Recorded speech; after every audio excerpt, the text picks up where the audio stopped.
Hello YouTube, my name is Caro, and in this video I'm going to draw an octopus using Winsor Newton Pigment Markers. And I'm drawing this on a piece of Winsor Newton Pigment Marker paper, and I have it glued into my sketchbook, because these papers are really thin, like tissue paper or parchment paper, and if you leave them on their own, they really easily get ripped or wrinkled, and yeah, you can destroy them so easily.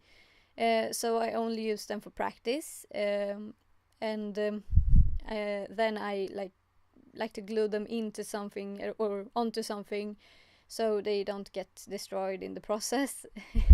So I had this piece of paper in my sketchbook for a while now, and I've been looking for a project to practice on. So when I got inspired to draw an octopus, I decided this would be a good project to practice on. So I got inspired by watching this video recently of Lisa from the Cree Art, when she drew this really amazing octopus. And I really like octopodes, yeah, whatever the plural is. And I thought, yeah, maybe it's time to draw an octopus. Yeah, so I went on Pinterest and I looked at lot of pictures of octopods, yeah, and I used 15 to 20 different reference photos to draw out this octopus. And I didn't really have a plan for the colors of this drawing, so I decided to go with a blue background, like water, you know, and added a bit of black to the blue in the bottom to make it really dark and make it seem really deep. And then I added some blurry green shapes in some different places to illustrate seaweed. Then I went in with a really dark purple for some really harsh shading on the octopus, and I did this because I really like purple and I wanted the base of the octopus to be purple. And as you've seen a couple of times here, I made some mistakes where I drew the shading on the wrong side of the tentacle.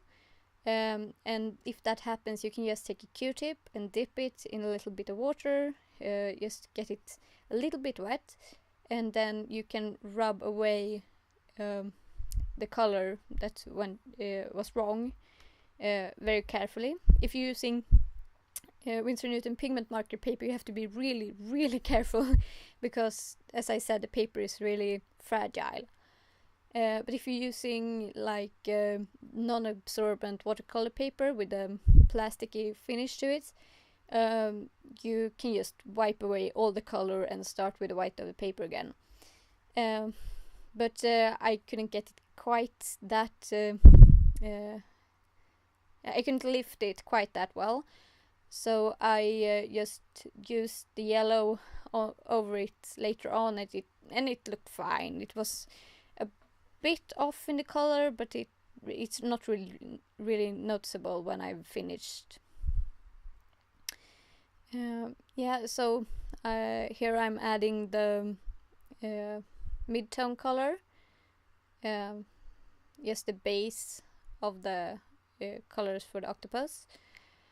And I previously added the yellow for the underside of the tentacles, so I would know which side was the underside when I started in with the large block of color. And then I go in with some shading with both the really dark purple and then a bit more of a lighter tone of purple.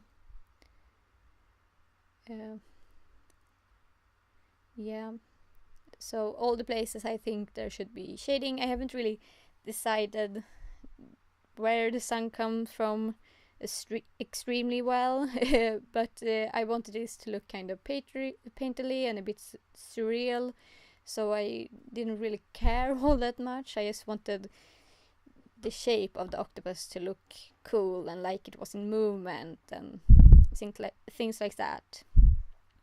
And I also added some blue to the tentacles in the back to push them back a bit more. And also at the top at one of the tentacles to make it fade out a bit. I wanted the focus to be at the head of the octopus. Then I started in with all these dots. I saw from my reference photos that octopods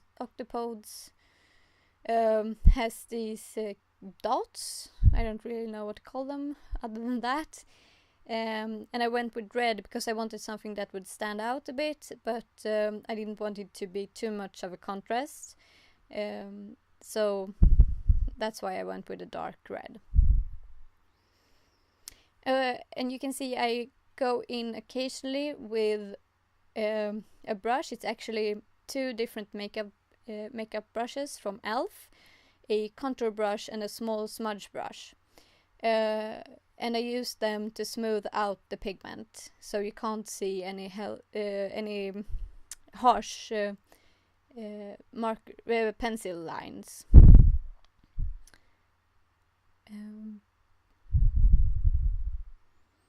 Yeah, so just go in with the brushes occasionally, and between different colors I just clean the brushes using a little bit of water, and then I clean them on a piece of tissue paper that you can see sometimes doing this video. Yeah, and sorry if you can see my head a lot. I'm not really used to where the camera is over my head, and I have these pieces of masking tape on my table so I know when I'm going out of frame. Yeah, and I think I actually managed to move my camera sometime during the filming. If you see it jumping a bit, so I'm sorry.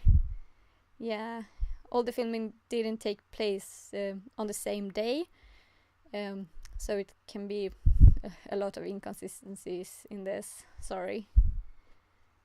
Yeah, there's a lot of dots, but it was very relaxing drawing them, and they are all different shapes and different sizes to make it look more realistic.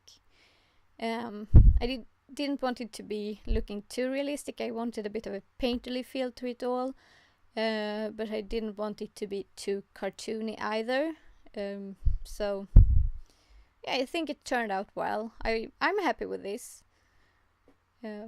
Yeah, so all of the red dots need to be made, and as you can see, occasionally I go in and smooth everything out.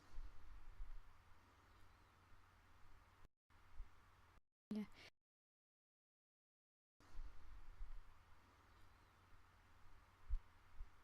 Yeah. Then I add a bit more shading in different places that I want to things pushed back, or something that's in front of it pushed forward. I put in some shading, and I go in with some orange to some of the dots, add some variation. I will also go in later on with a darker red to add some more variation in the dots to make it look a bit more interesting. And now I'm going in with some orange in the underside of the tentacles, just to create a more interesting base when I then go in and make the suction cups.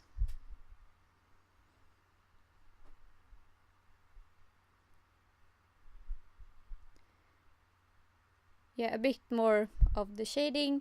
It's often like this when I can't see how dark I need to go on the darker shading until I've got the other colors down, because against the white of the paper everything looks really dark, but generally later on they seem much light and you have to go in with darker colors again.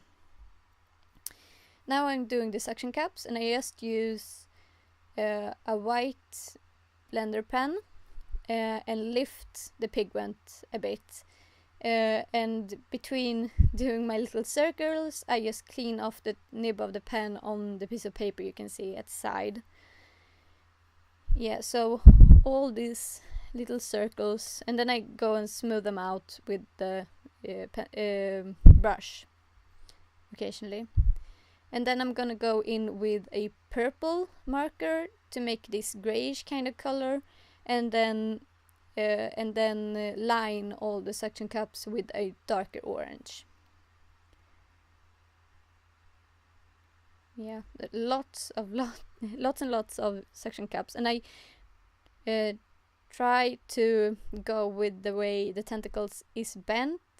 So if you can see only like the side of the suction cup, or they're facing you, or yeah, they're disappearing behind the tentacle.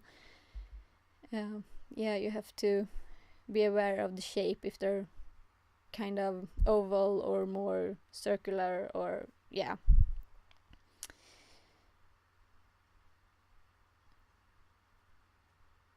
Yeah, as I said, I go in with the purple, and then I'm going in with the orange.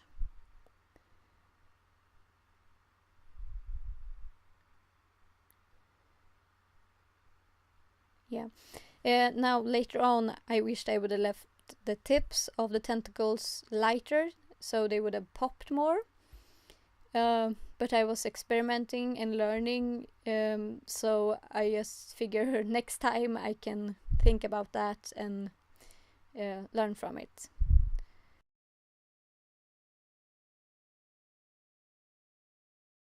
Now I do the eye and add some more details and adjustments to make it look like I want it to look. Yeah.